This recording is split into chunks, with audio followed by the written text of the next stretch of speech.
ఇప్పుడు నెల్లూరు ఎమ్మెల్సీ ఎవరున్నారో ఆ ఇన్స్టిట్యూషన్స్ మీద దాడులు చేశారని అది ఒక అబాండ వేస్తున్నారు. నేను క్లారిటీగా చెప్తున్నాను, నేను మంత్రిని ఈరోజు రాష్ట్రంలో ఎన్డీఏ ప్రభుత్వంలో మంత్రిని. మొన్న భీమవరంలో మా ఇన్స్టిట్యూషన్కి నోటీస్ ఇచ్చారని యాక్చువల్ టీవీలో వచ్చిందని నాకు గంటా శ్రీనివాస్ గారు ఫోన్ చేసి చెప్పారు. గంటా శ్రీనివాస్ గారు మా వెంకుడు ఫోన్ చేసి ఏంది అని అడిగారు. అప్పుడు దాకా నాకే తెలియదు, ఎందుకంటే వాళ్ళ పని ప్రభుత్వం ఏం చేస్తుందో అది చేసుకుంటుంది. నేను మంత్రినే కూడా నా సొంత ఇన్స్టిట్యూషన్, మా పిల్లలు నడుపుతున్న ఇన్స్టిట్యూషన్స్ ఉన్నా ఆడేం జరుగుతుందో నేను పట్టించుకోవటంలా. చట్టం దానిపైన చేస్తుంది, రూల్స్ అండ్ రెగ్యులేషన్స్ ఇన్స్టిట్యూషన్ పాటించాలా. అదేవిధంగా వాళ్ళు అధికారులు నోటీసులు ఇచ్చి చేసిన దానికి నారాయణ సారు ఇంకొక ఆయన లేదా ఎడ్యుకేషన్ మినిస్టర్ చేశారు. ఏంది ఇది?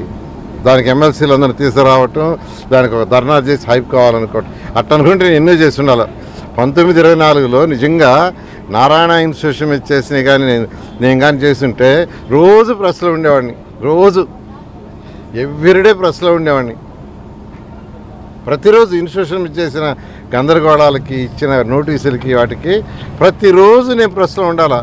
కానీ ఇన్స్టిట్యూషన్స్ దానిపైన చేసుకుంటాయి. అదేవిధంగా ప్రభుత్వం ఏదైనా చేయాల్సి ఉంటే చేస్తారు.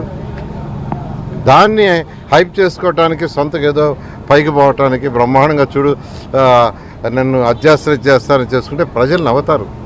ఇది నేను చెప్తున్నాను కదా, ఇది ప్రజలు అంత తేలిక లేరండి. ప్రజలకి ప్రజా పరిపాలన జరుగుతున్నా లేదా, వాళ్ళకి మంచి చెడు జరుగుతలేదా, వాళ్ళ పనులు అవుతున్నాయా లేదా, వాళ్ళకి ఒక మున్సిపల్ కార్పొరేషన్ ఏరియా అయితే దాంట్లో అన్నీ జరుగుతున్నాయా లేదా, ఇలా చూసుకుంటారు. దాని మీద కాన్సన్ట్రేషన్ చేయాలి. కానీ అసలు నాకు తెలియదు, నిజం చెప్తున్నాను.